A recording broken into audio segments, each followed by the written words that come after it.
കൂട്ടുകാരി അല്ലാണ്ടായേക്കണം. കൂട്ടുകാരി എന്ന് പറഞ്ഞാൽ ഇന്ന് ഇവിടെ ഒരുമിച്ച് ഇരുന്ന് കളിച്ചുകൊണ്ടിരിക്കണം. ഇവിടെ ഈ വീട്ടിലിരുന്ന് രണ്ടുപേരും കളിച്ചുകൊണ്ടിരിക്കണം. അതിനോടൊക്കെ എന്താ പറഞ്ഞത്? ഇതിനെക്കുറിച്ച് ചോദിച്ചാൽ എനിക്ക് അറിയില്ല. എന്ന് വെച്ച് കഴിഞ്ഞാൽ ഇപ്പോൾ ഒരുത്തൻ്റെ അവിടെ കിടന്നുള്ളതൊക്കെയുണ്ട്. എൻ്റെ ചേട്ടന അവൻ്റെ കൊച്ച് എൻ്റെ കൊച്ച് ഒരുമിച്ച് സ്കൂളിൽ പോവും വരികയും ചെയ്യണം അംഗൻവാടിയിൽ. ആ കൊച്ചിനോട് ഇനി എന്ത് പറയും? വീണ്ടും കല്യാണയുടെ വിഷയം സംസാരിക്കാൻ വേണ്ടിയാണ് വന്നേക്കുന്നത്. അപ്പം സന്ധ്യ എന്ന് പറയുന്ന കഥാപാത്രം ഒരു കൂസലും ഇല്ലാതെ, ഒരു നാണവും മാനവും ഇല്ലാതെ സ്വന്തം മകളെ കൊന്നിട്ട് ഞാനാണ് സാറേ ചെയ്തതെന്നുള്ള ഒരു ഇത് ആദ്യം എന്താ പറയണ്ടേ, കുട്ടിയെ മിസ്സായി, എന്തോ പുഴയെ വീണു അല്ലെങ്കിൽ കാണാതായി അങ്ങനെയുള്ള രീതിയിലൊക്കെ ഒന്ന് വരുത്തി തീർക്കാൻ ആദ്യം ശ്രമിക്കുകയൊക്കെ ചെയ്തത്. ഓക്കെ, പിന്നെ ചോദിക്കേണ്ട രീതി അവർ ചോദിച്ചുകൊണ്ടാണെന്ന് തോന്നുന്നു. കാരണം CCTVയുടെ ദൃശ്യത്തിൽ ആദ്യം കുഞ്ഞിനെ കൊണ്ടുപോകുന്ന കാണുന്നു, പിന്നെ തിരിച്ചു വരുമ്പോൾ കുഞ്ഞില്ലെന്ന് പറയുന്നു. അങ്ങനെയൊക്കെ കുറേ ചോദ്യങ്ങൾ ചോദിച്ചപ്പോൾ ഉത്തരം മുട്ടി അവർ ആൻസർ പറഞ്ഞു. ഓക്കെ, ഉത്തരം മുട്ടി അവസാനം ഉള്ള കാര്യം അവർ തുറന്നു പറഞ്ഞു. അതിനുശേഷം ആണ് ഈ രാവിലെ അതായത് പോലീസ് സ്റ്റേഷനിൽ നല്ല സുഖമായിട്ട് കിടന്നൊക്കെ ഉറങ്ങി, രാവിലെ എണീച്ച് ഒരു ടോയ്ലറ്റിലും ഒക്കെ പോയിട്ടൊക്കെ വന്ന് എന്താ പറയണ്ടേ, ചായ വേണമെന്ന് പറഞ്ഞ് തോന്നുന്നു, ചായ കണ്ട് കൊടുക്കുകയൊക്കെ ചെയ്ത്, എന്നിട്ട് സാറേ ഞാനാണ് കൊന്നതെന്നുള്ള രീതി ഒരു കൂസലുമില്ലാതെ പറഞ്ഞു. ഓക്കെ, എന്തിനാണ് ഈ കൊന്നത്? ഇപ്പം കുട്ടിക്ക് എന്തായാലും 3 വയസ്സായിട്ടുണ്ട്. ഈ പോസ്റ്റ് പാർട്ടം ഡിപ്രഷൻ അങ്ങനെയുള്ള കാര്യങ്ങളാണെന്ന് ചോദിക്കുവാണെങ്കിൽ ഈ കുട്ടികളുണ്ടായി കഴിഞ്ഞ് ഈ എന്താ പറയണ്ട 3 മാസം അല്ലെങ്കിൽ ഒരു 4 മാസം 5 മാസം എല്ലാവർക്കും ഉണ്ടാകുന്ന ഒരു കാര്യം, കൂടിപ്പോയ 1 വർഷം, ഇത് 3 വയസ്സുള്ള ഒരു കുട്ടിയുടെ അടുത്ത് അങ്ങനെ ഒരു ഡിപ്രഷനോ കാര്യങ്ങളോ ഈ ഒരു സ്ത്രീക്കില്ല. പിന്നെ അങ്കമാലിയിൽ ഒരു ഡോക്ടറിൻ്റെ അടുത്ത് ഇവരെ കൊണ്ടുപോയിട്ടുണ്ടായിരുന്നു. ആ ഡോക്ടർ അവരുടെ സർട്ടിഫിക്കറ്റ് കൊടുത്തത് ഇവർക്കൊരു കുഴപ്പമില്ല എന്നുള്ള രീതിയിലാണ് ഡോക്ടർ സർട്ടിഫിക്കറ്റും കാര്യങ്ങളൊക്കെ കൊടുക്കുകയൊക്കെ ചെയ്തത്. ഇവരുടെ ഹെൽത്തൊക്കെ കുഴപ്പമൊന്നുമില്ല, നല്ലതാണെന്നുള്ള രീതിയിലാണ് ഡോക്ടർ പറയുന്നത്. അപ്പം നിങ്ങളൊന്ന് ആലോചിച്ച് നോക്ക്, ബോധത്തോടെ ചെയ്ത ഒരു കൊലപാതകമാണ് ഇവരുടെ. മൂത്ത കുട്ടി പറഞ്ഞൊരു വോയിസുള്ളൊരു വീഡിയോ ഞാനത് വെച്ചുതരാം. മൂത്ത കുട്ടിയെയും ഈ പറയുന്ന ഇളയ കുട്ടിയും അങ്ങോട്ടും ഇങ്ങോട്ടും തല പിടിപ്പിച്ചിട്ട് ഇടിക്കുമായിരുന്നു, നെഞ്ചത്തടിക്കുമായിരുന്നു. അങ്ങനെയുള്ള ഇതൊക്കെ ഒരു ദാക്ഷിണ്യം എന്ന് പറഞ്ഞൊരു കാര്യം ഈ സ്ത്രീക്കില്ലായിരുന്നു. മകളുടെ മുടിയെ പിടിച്ച് ചെറുക്കനെ പൊതിരെ അടിക്കുമായിരുന്നു. അതുപോലെ തന്നെ നമ്മുടെ കല്യാണിയുടെ ഈ ഭാഗത്തായിട്ട് മൊത്തം പാടുകളായിരുന്നു. ഈ ചെവി പിടിച്ച് വലിക്കുകയും അടിക്കുകയൊക്കെ ചെയ്യുന്നുള്ള രീതിയിൽ മോൻ സംസാരിക്കുന്നുണ്ടായിരുന്നു. അത് മാത്രമല്ല കുറച്ച് കാര്യങ്ങൾ അറിയാനും കഴിഞ്ഞിട്ടുണ്ടായിരുന്നു. പിന്നെ അതുപോലെ തന്നെ ഐസ്ക്രീമിൽ വിഷം ചേർത്ത് കൊടുക്കാൻ ശ്രമിച്ച സമയത്ത് അവിടെയുള്ള ആൾക്കാരെ വിളിക്കുകയും അമ്മയും ഈ പറയുന്ന അമ്മയും ഇവരും എല്ലാം കൂടെ പിടിച്ച് മാറ്റുകയൊക്കെ ചെയ്യുകയൊക്കെ ചെയ്തിട്ടുണ്ടായിരുന്നു. പിന്നെ ഈ പറയുന്ന സുഭാഷിൻ്റെയും സന്ധ്യയുടെയും വീട് 36 കിലോമീറ്റർ ഡിഫറൻസ് ആണ്. അന്ന് ഒരു ഇഷ്യൂ ഉണ്ട്, ഈ ടോർച്ചിൻ്റെ വിഷയം വന്ന സമയത്താണെന്ന് തോന്നുന്നു കൊച്ചിനെ ഈ പറയുന്ന സുഭാഷിൻ്റെ വീട്ടിൽ കൊണ്ട് താമസിപ്പിക്കുകയും ഒക്കെ ചെയ്തിട്ടുണ്ടായിരുന്നു. അവർ വിളിച്ചുകൊണ്ട് പോവുകയൊക്കെ ചെയ്തിട്ടുണ്ട്. 36 കിലോമീറ്റർ എന്നൊക്കെ പറയുമ്പോൾ ഒന്ന് ആലോചിച്ച് നോക്കുക. അതുപോലെ തന്നെ വസ്തു വിറ്റപ്പോഴാണ് 1 ലക്ഷം രൂപ ഈ പറയുന്ന സന്ധ്യയ്ക്ക് കൊടുത്തത് അമ്മ. പക്ഷെ ഭർത്താവിനോട് ചോദിച്ചപ്പോഴത്തേക്ക് അറിയത്തില്ല എന്നുള്ള രീതിയിലാണ്. എവിടെ പോയി ഈ 1 ലക്ഷം രൂപ? വീട്ടിലേക്കാണെങ്കിൽ ചിലവാക്കിയിട്ടുമില്ല. പിന്നെ അതുപോലെ തന്നെ ഈ പറയുന്ന സന്ധ്യയുടെ അമ്മ സ്വർണം പണയം വെച്ചിട്ട് 50,000 രൂപയും കൊടുത്തിട്ടുണ്ടായിരുന്നു. അതും ഭർത്താവിന് അറിയത്തില്ല. ഭർത്താവിനോട് ചോദിച്ചപ്പം അയാൾക്ക് അറിയാൻ വയ്യ എന്നുള്ള രീതിയിൽ അയാൾ നിസ്സാരമായിട്ട് അയാൾ സംസാരിച്ചു. ഞാൻ കഴിഞ്ഞ വീഡിയോ അദ്ദേഹത്തിനെയും കൂടെ കുറ്റപ്പെടുത്തിയോ സംസാരിക്കുകയൊക്കെ ചെയ്തത്. പക്ഷെ ഇതൊക്കെ അന്വേഷിക്കണം. ഒരു കാര്യം ഞാൻ തുറന്നു പറഞ്ഞാൽ, ഈ പുള്ളിക്കാരൻ്റെ ക്ഷമ നശിച്ചിരിക്കുന്ന ഒരു മനുഷ്യനാണ്. അദ്ദേഹത്തിന് ഒരു 43 വയസ്സേ ഉള്ളൂ. ഈ 43 വയസ്സിൽ തന്നെ നിങ്ങൾ അദ്ദേഹത്തിൻ്റെ മുടി ശ്രദ്ധിച്ചു, നരച്ചിരിക്കുകയാണ് അദ്ദേഹം. അപ്പം തന്നെ ഓവർ ടെൻഷൻ ആവാതെ ഒരു മനുഷ്യനെ അങ്ങനെ സംഭവിക്കില്ല. സീരിയസ്ലി ഞാൻ പറഞ്ഞാലാ, ആ മനുഷ്യൻ അത്രയ്ക്ക് അനുഭവിക്കുന്നുണ്ടെന്ന് നമുക്ക് അയാളെ കാണുമ്പോൾ തന്നെ, പ്രായം കുറവാണ് പക്ഷെ അയാളുടെ ഫേസും കാര്യങ്ങളൊക്കെ കാണുമ്പോൾ തന്നെ നിങ്ങൾക്ക് മനസ്സിലാക്കാൻ പറ്റുന്നുണ്ട്. ഒരുപാട് കാര്യങ്ങൾ അദ്ദേഹം ഇങ്ങനെ ഉള്ളിൽ കൊണ്ട് നടക്കുന്ന ഒരു വ്യക്തിയാണ്. ആലോചിച്ച് കല്യാണമൊക്കെ കഴിഞ്ഞ് 2 മക്കളൊക്കെ ആയി, മൂത്തൊരു കുട്ടിയുണ്ട്, ഇളയ കുട്ടിയെ കാര്യം ഇപ്പം അറിയാമല്ലോ. ഇങ്ങനെയൊക്കെ ജീവിക്കുന്ന ഒരു സ്ത്രീ 1 ലക്ഷം രൂപ എവിടെ കൊണ്ട് ചിലവാക്കി? ആർക്ക് വേണ്ടി? ഇനി എന്തെങ്കിലും എന്താ പറയണ്ടേ, ഈ ഞാൻ കഴിഞ്ഞ വീഡിയോ പറഞ്ഞ പോലെ തന്നെ എന്തെങ്കിലും ബിസിനസ് ഉണ്ടോ? ഈ മൾട്ടി ലെവൽ മാർക്കറ്റൊക്കെ ഇതിൽ പൈസ കൊടുത്തു കഴിഞ്ഞാൽ ഇരട്ടിപ്പിക്കുന്ന ചില വീട്ടമ്മമാരെ പറ്റിക്കുന്ന ചില സ്കീമൊക്കെ ഉണ്ട്, അതിൽ വല്ല ഇൻവെസ്റ്റ് ചെയ്തു. എൻ്റെ ഒരു ഇത് മാത്രമല്ല ഞാൻ പറയുന്നത്. പിന്നെ അത് മാത്രമല്ല, ഇവർക്ക് വല്ല കാമുകന്മാരുണ്ടോ? ആരെങ്കിലും ഇഷ്ടപ്പെടുന്നുണ്ടോ? പറ. ഞാനിപ്പം ഓപ്പണായിട്ട് തുറന്നു പറഞ്ഞാൽ, ഈ റിലേഷൻഷിപ്പ് എന്ന് പറഞ്ഞൊരു സംഭവം, നമ്മളിപ്പോൾ കല്യാണം കഴിച്ചു, നല്ല രീതിയിൽ പോകുമ്പം ചില ഡിസ്റ്റൻസ് വരും. ഹസ്ബൻഡ് ആണെങ്കിലും വൈഫാണെങ്കിലും അങ്ങോട്ട് ഡിസ്റ്റൻസും കാര്യങ്ങളൊക്കെ വരുന്ന സമയത്ത് ഒരു തേർഡ് പാർട്ടിയുടെ ഒരു പ്രസൻസ് വരുമ്പോൾ അവനാണ് ശരി, അവൻ പറയുന്നതാണ് എല്ലാം എന്ന് എത്രയോ കുടുംബങ്ങൾ എപ്പോഴും ഞാൻ കാണുന്നുണ്ട്. പല പല കേസുകളിൽ ഇടപെട്ട് ഒഴിവാക്കി കൊടുത്തിട്ട്, മീൻസ് നിങ്ങൾ പ്രശ്നം പരിഹരിച്ച് കൊടുത്തിട്ടുണ്ട് നമ്മൾ. ഇവിടെ ഒരു തേർഡ് പാർട്ടി ഉണ്ടോ, അത് അന്വേഷിക്കേണ്ട ഒരു കാര്യം തന്നെയാണ്. പിന്നെ ഓക്കെ, ഇപ്പോൾ കൊച്ചു അന്ന് രാവിലെ അംഗനവാടി പോകുന്നില്ലെന്നാണ് പറഞ്ഞത്. സത്യം പറഞ്ഞല്ല, ഓക്കെ, അന്ന് അംഗനവാടിയിൽ 3:15 അംഗനവാടി ചെന്നപ്പോഴത്തേക്ക് അന്ന് അംഗനവാടിയിൽ ആയില്ലാത്ത സമയത്ത് അവിടുത്തെ ടീച്ചറായിരുന്നു. അപ്പം ഈ പറയുന്ന സന്ധ്യ വാശി പിടിച്ച് മോളെ പെട്ടെന്ന് വിടണം. അപ്പം അറിയാലോ അംഗനവാടിയിലെ ടീച്ചർമാരെന്ന് വെച്ചാൽ ഉപ്പുമാവ് എന്ന് പറഞ്ഞ സംഭവം കൊടുത്തിട്ടേ വിടത്തുള്ളൂ. അപ്പോഴത്തേക്ക് ഇത് പെട്ടെന്ന് കൊടുക്ക് എന്നുള്ള രീതിയിൽ ആ കുഞ്ഞിന് ഇല്ലാത്തതുകൊണ്ട് ആ ടീച്ചറാണ് പെട്ടെന്ന് ഉപ്പുമാവും കാര്യങ്ങളും എല്ലാം റെഡി. ഇവരങ്ങ് ധൃതി പിടിക്കുക. അപ്പോൾ ഈ ഉപ്പുമാവെല്ലാം കൊടുത്ത് കഴിച്ചിട്ടാണ് ഇവർ പോയത്. പോയി കഴിഞ്ഞപ്പോൾ ബസ് കയറി 2 കിലോമീറ്റർ, അതായത് 3:30 കയറി തിരുവനന്തപുരമോ അങ്ങനൊരു സ്ഥലമുണ്ട്, ഞാനത് എഴുതി വെച്ചതാണ്. അവിടുന്ന് ബസ് കയറി ഒരു സ്ഥലത്ത്, ആ സ്ഥലത്തിൻ്റെ പേര് ഞാനങ്ങ് മറന്നുപോയി, എൻ്റെ ഡയറിക്കകത്ത് ഞാനെല്ലാം എഴുതിയിട്ടാണ്. ഓക്കെ, അതെന്തെങ്കിലും ആയിക്കോട്ടെ.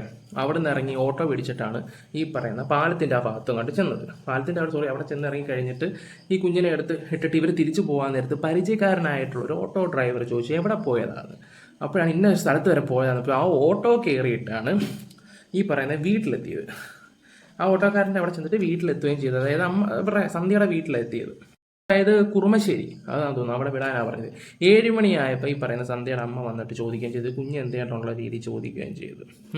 അതിനു മുമ്പ് ഈ പറയുന്ന സുഭാഷിൻ്റെ അച്ഛൻ, ഈ സുഭാഷിൻ്റെ അച്ഛൻ എന്ന് പറയുന്നത് ഈ സന്ധ്യയുടെ ഭർത്താവ്, സന്ധ്യയുടെ സുഭാഷിൻ്റെ അച്ഛൻ. ഈ സമയത്ത് നമ്മുടെ സുഭാഷിൻ്റെ അച്ഛന് ഹോസ്പിറ്റലിൽ അഡ്മിറ്റ് ആയിരുന്നു. പുള്ളി അതിൻ്റെ തിരക്കും കാര്യങ്ങളൊക്കെ. പിന്നെ പുള്ളി ഇങ്ങോട്ട് വീട്ടിൽ വന്നപ്പോൾ കൊച്ചിനെ കാണുന്നില്ല. ഓൾറെഡി ഇപ്പോഴത്തെ പേര് 2 കേസ് ഈ പോലീസ് സ്റ്റേഷനിൽ പോയിട്ടുള്ളതാണ്. 2 കേസ് കുടുംബ പ്രശ്നവും കാര്യങ്ങളൊക്കെ. ഇയാൾ ഇച്ചിരി തണ്ണി അടിക്കും. പിന്നെ അദ്ദേഹം തന്നെ വീഡിയോ പറഞ്ഞിട്ടുണ്ടായിരുന്നു, ഈ പിടിച്ചെങ്ങാണ്ട് ഇവിടെ കണ്ട് പിടിച്ചത് എല്ലാം ഒക്കെ ചെയ്തിട്ടുണ്ടെന്നുള്ള രീതിയിലാണ്. ഇതൊക്കെയാ സ്വഭാവമെങ്കിൽ ചിലപ്പോൾ വാരി താഴെ അടിക്കുകയല്ലേ ചെയ്യത്തുള്ളൂ. പക്ഷെ ഞാനൊരു കാര്യം പറയാലോ, ഇത്രയൊക്കെ ദ്രോഹങ്ങളും കാണിച്ചിട്ടുണ്ടെങ്കിലും ആ സ്ത്രീ അയാൾ വിട്ടില്ല. നന്നാവുന്നെങ്കിൽ നന്നാവട്ടെ എന്ന് കരുതിയിട്ടായിരിക്കും.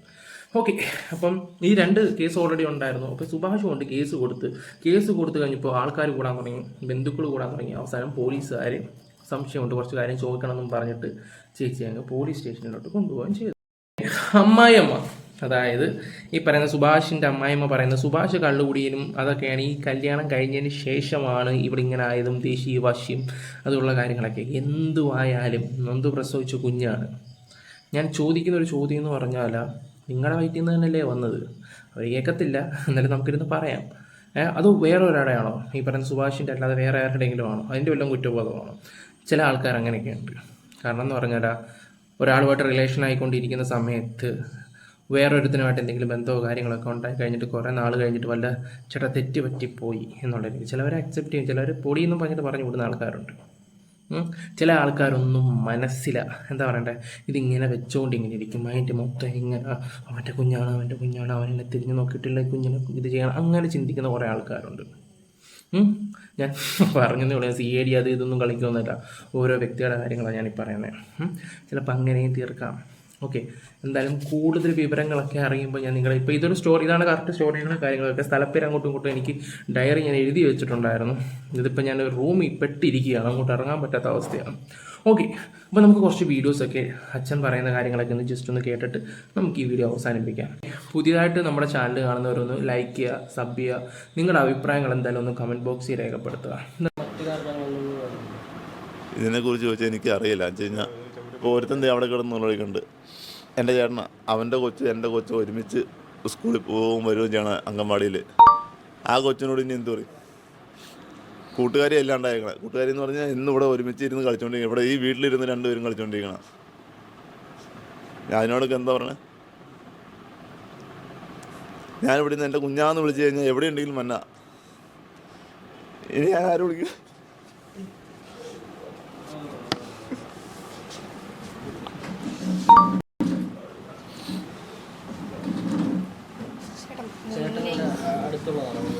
അല്ല, ഇവരെ ഏറ്റവും കൂടുതൽ കൊണ്ടു നടക്കണ കൊച്ചനെ.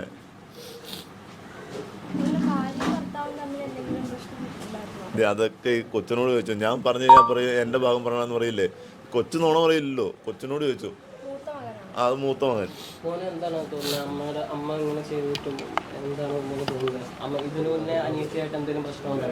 ഇല്ല, അതിന് മുമ്പ് ഒരു പ്രാവശ്യം ടോർച്ചും കൊണ്ട് തലക്കെട്ട് അടിച്ചിട്ടുണ്ട്. എൻ്റെ അനിയത്തിയുടെ എൻ്റെയും തലക്കെട്ട് അടിച്ചിട്ടുണ്ട്. സ്ഥിരം ഉപദ്രവിക്കാറുണ്ടോ? സ്ഥിരം എന്ന് പറയാൻ പറ്റില്ല, ഇടയ്ക്കിടയ്ക്ക് ഒരു ദിവസം എൻ്റെ അനിയത്തിയുടെ ഇങ്ങോട്ട് അടിച്ചിട്ട് ഇവിടെ 5 പേരുള്ള പാട് വന്നതാ. 3 വയസ്സുള്ള കൊച്ചിന്റെ നെഞ്ചത്തടിച്ചപ്പം ആ പാടിന്റെ കാര്യം അവൻ പറയുന്നത് കേട്ടില്ലേ. പിന്നെ അതുപോലെ തന്നെ ഞാൻ മുമ്പേ പറഞ്ഞ പോലെയാണ് ഈ 2 പിള്ളേരെ തല പിടിച്ചിട്ട് ഇങ്ങനെ ഇടിക്കുകയൊക്കെ ചെയ്യുമായിരുന്നു, മുടിയെ പിടിച്ച് വലിക്കുമായിരുന്നു. ഒരു ദാക്ഷിണ്യം പോലും നോക്കാതെ പുറം വഴി അടിക്കുമായിരുന്നു ഈ ഒരു സ്ത്രീ. എങ്ങനെ കഴിഞ്ഞു പോയി അത് ഞാൻ ആലോചിക്കുന്നത്. ആ ഒരു മനുഷ്യനെ സത്യം പറയാം, കഴിഞ്ഞ വീഡിയോയിൽ ഞാൻ അയാളെയും സംശയിച്ച് വെച്ചാൽ സംസാരിക്കുകയൊക്കെ ചെയ്തത്.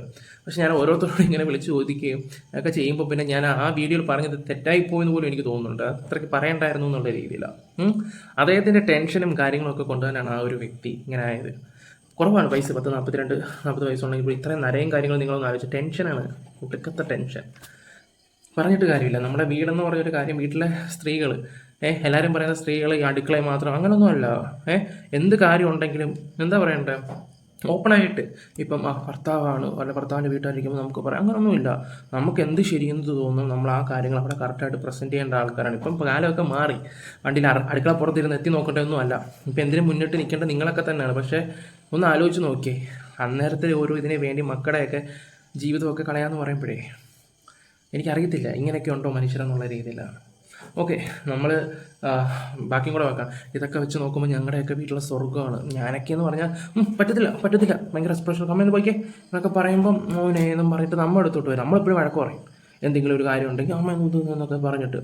പക്ഷെ ഇപ്പോൾ അവരെയൊക്കെ തൊഴാൻ തോന്നുന്നു, തൊഴാൻ ഒരാപത്ത് വരാൻ നോക്കത്തില്ല. അപ്പം അമ്പലങ്ങളിലായിരിക്കും, അമ്പലം. ഞാനും പറയുമേ ഒന്ന് പോയേക്കണേ, കാരണം അതുപോലുള്ള പ്രാക്കാണ്. ചില ആൾക്കാരൊക്കെ പറയുന്ന കമൻസ് ഒക്കെ കേൾക്കുമ്പോൾ ഞാൻ ജസ്റ്റ് ഒന്ന് പറയുന്നതാണേ, നിനക്ക് കൊച്ചുങ്ങളുണ്ടാകത്തില്ലടാ, ഇങ്ങനെയൊക്കെ ഫാമിലി വ്ളോഗ്സിൻ്റെ ഒക്കെ ചില വീഡിയോസൊക്കെ ചില കള്ളങ്ങൾ കാണിച്ചു കൊടുക്കുമ്പോൾ ചില ആൾക്കാർ നിനക്കും കുഞ്ഞുങ്ങളില്ലാണ്ടായി പോകും, നിനക്ക് ഈ അവസ്ഥകളൊക്കെ വരും എന്നൊക്കെ കമൻറ്റ് ഇടുകയൊക്കെ ചെയ്യും. അങ്ങനെ കുറേ ആൾക്കാരുണ്ട്. ഓക്കെ, സത്യം പറഞ്ഞാൽ ഈ ഒരു സ്ത്രീ ക്രിമിനൽ മൈൻഡ് തന്നെയാണ് അവർക്ക്. ക്രിമിനലാണ് അവർക്ക് എന്താ പറയണ്ടേ, അവരുടെ കാര്യം മാത്രം നോക്കുന്നവർ. എനിക്ക് ഇങ്ങനെയൊക്കെ അമ്മമാർ ചെയ്യുമോ? ഓക്കെ, ബാക്കി കൂടെ വെക്കാം. അന്ന് വീട്ടിൽ പറഞ്ഞില്ലായിരുന്നു? അവള് പറഞ്ഞായിരുന്നു. മോൻ അച്ഛനോടൊന്നും പറയാറില്ല അമ്മ ഉപദ്രവിക്കുന്ന കാര്യം? അച്ഛൻ എന്താ പറയുന്നത്? അച്ഛൻ പറയും ക്ഷമിച്ച് കളയാൻ പറയും.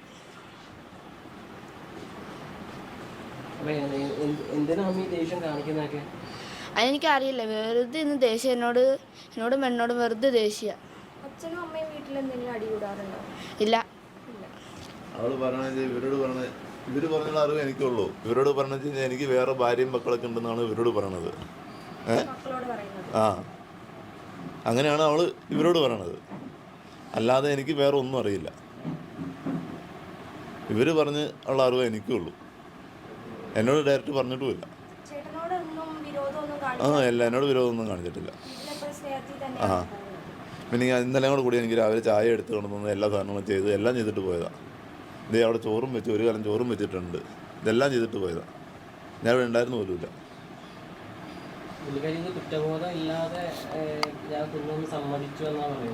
പക്ഷേ എനിക്ക് തോന്നുന്നത് ഇപ്പം നിങ്ങളാരും ചെന്ന് സംസാരിച്ച് കഴിഞ്ഞ് കഴിഞ്ഞാൽ ഉള്ള സത്യം പറയുമെന്ന് എനിക്ക് തോന്നണേ. എന്നാന്ന് വെച്ച് കഴിഞ്ഞാൽ അവളുടെ അമ്മയോ ചേച്ചിയോ പറഞ്ഞ രീതിയിൽ അല്ലാണ്ട് അവൾ മാറ്റി പറയും എന്നെനിക്ക് തോന്നുന്നുണ്ട്. എനിക്ക് എൻ്റെ പൂർണ്ണ വിശ്വാസമാണ്. അവരെന്ത് പറയണോ അത് അവൾ ചെയ്യുള്ളൂ. ആ രീതിയിലാണ് അവൾ പോയിക്കൊണ്ടിരിക്കുന്നത്. ഇപ്പോൾ അവളോട് ചെന്ന് ചോദിച്ചു കഴിഞ്ഞ് കഴിഞ്ഞാൽ അവൾ പറയും പിള്ളേരെ ഞാൻ ഒരു ഇതും ചെയ്തിട്ടുണ്ടെന്ന് അവൾ പറയില്ല എന്നെനിക്ക് ഒരു പൂർണ്ണ വിശ്വാസമുണ്ട്.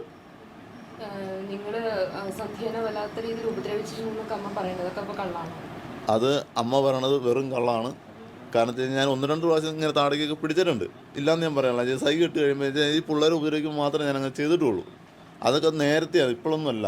അതൊക്കെ ഒരുപാട് നേരത്തെയാണ്. അവരാരെങ്കിലും ഫോൺ വിളിച്ച് കഴിഞ്ഞാൽ ചേച്ചിക്ക് ഇവിടുന്ന് അങ്ങോട്ട് പോകേണ്ട സമയം വരുമ്പോൾ ചേച്ചി എന്തെങ്കിലും ഇത് പറഞ്ഞ് ഇവിടെ ഒച്ചപ്പാടുണ്ടാക്കും. അത് കഴിഞ്ഞിട്ട് അവിടെ ചെല്ലുമ്പോൾ ചേച്ചി പറയും സുഭാഷ് തല്ലി ചീത്ത പറഞ്ഞെന്ന് പറഞ്ഞുകൊണ്ട് അവിടെ ചെന്ന് കംപ്ലൈൻറ്റ് പറയും. സുഭാഷ് ഒട്ടും മോശമൊന്നും അല്ല. സുഭാഷിൻ്റെ സംസാരത്തിൽ നിന്ന് മനസ്സിലാക്കാൻ പറ്റുന്ന ഒരു കാര്യങ്ങളാണ്. നേരത്തെ സുഭാഷ് അടിക്കുന്നുണ്ടായിരുന്നെന്നാണ് പറയുന്നത്. അത് എന്തായാലും രണ്ടും ഒന്നിനൊന്നിനെ മെച്ചം തന്നെ. സുഭാഷിൻ്റെ ആ ഒരു സംസാരത്തിൽ നിന്ന് എനിക്ക് മനസ്സിലായ ഒരു കാര്യം എന്ന് വെച്ചാൽ സുഭാഷ് നേരത്തെ അടിക്കുന്നുണ്ടായിരിക്കാം. ചിലപ്പോൾ മാനസികമായിട്ടുള്ള ബുദ്ധിമുട്ടും ഉണ്ടായിരിക്കാം. നേരത്തെ സുഭാഷ് നല്ല രീതിയിൽ കുടിക്കുമായിരുന്നു. ഈ പറയുന്ന താണ്ടിക്കൊക്കെ എന്ന് പറയുമ്പോൾ അല്ല, ഈ സ്വഭാവമാണെങ്കിൽ കുത്തിനെ തന്നെ പിടിച്ച് കാലം വരെ താഴ്ച തന്നെ കാണും സുഭാഷ്. ഓക്കെ, ഇതെന്തായാലും അന്വേഷിക്കണം ഇവരുടെ ചാറ്റും കാര്യങ്ങളും രീതി കോളും. ഇവർക്ക് ഇനി ആരോടെങ്കിലും ചെറിയൊരു ഇഷ്ടം, അതിന് ഈ കുഞ്ഞുങ്ങൾ എന്തെങ്കിലും ഇത് അങ്ങനെ. പിന്നെ ഒരു കാര്യം ഞാൻ തുറന്നു പറയാം, നിങ്ങൾ ഈ കൊലയൊക്കെ ചെയ്യാൻ പോകുന്ന കുറേ ആൾക്കാരുണ്ട്, മണ്ടത്തരങ്ങൾ. അതായത് നിങ്ങൾ ചിന്തിച്ചാൽ ഇത് കേരളമാണ് ഒന്നല്ലെങ്കിൽ 2-3 ദിവസത്തിനുള്ളിൽ തപ്പിയെടുത്തിരിക്കും. ഇതിനേക്കാളും വലിയ വലിയ കേസ് കെട്ടുകളുണ്ട്. പിന്നെ എന്തിനാണ് നീയൊക്കെ ചെയ്യാൻ പോകുന്നത്? എന്തായാലും സുഭാഷിൻ്റെ സംസാരങ്ങളൊക്കെ നമ്മൾ കേട്ടല്ലോ. ഇനി സന്ധ്യയുടെ അമ്മയ്ക്ക് എന്ത് പറയാനുണ്ടെന്ന് നമുക്കൊന്നും കൂടെ ഒന്ന് കേട്ട് നോക്കാം. എല്ലാം കൂടെ അങ്ങോട്ടും ഇങ്ങോട്ടും കരിവാരി തേച്ചുകൊണ്ടിരിക്കുകയാണ്. എനിക്കിതൊന്നും അല്ല അറിയണ്ടേ, നിങ്ങളുടെ മകൾ എന്തിനിത് ചെയ്തു, പിന്നെ അത്